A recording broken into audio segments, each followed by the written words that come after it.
నేను పర్టికులర్లీ ఆ ఆఫీసర్ గారితో మాట్లాడటం కూడా జరిగింది. చిన్న చిన్న వాటికి ఎందుకన్నా రైతుల్ని ఈ విధంగా ఇబ్బంది పెడుతున్నారు అంటే పొలిటికల్ ప్రెషర్స్ ఉన్నాయి మా మీద, మేమేమి చేయలేని పరిస్థితి అండి అని చేతులెత్తి కూర్చున్నారు.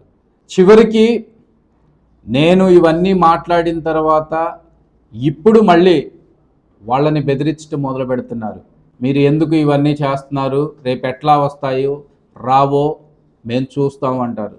ఎస్, మేము రెడీగా ఉన్నాం. ఎందుకు ఇవ్వరో కూడా మేము చూస్తాం. మీరు గూండాగిరి చేయాలని చూస్తున్నారు, రైతులను బెదిరిస్తున్నారు, సంబంధిత విద్యుత్ అధికారులను బెదిరిస్తున్నారు, లోకల్ విఆర్ఓల్ని బెదిరిస్తున్నారు. మీరు సర్టిఫై చేశారు అని బెదిరించండి. మీరు ఎంత గూండాగిరి చేస్తారో అంత గూండాగిరి చేయండి.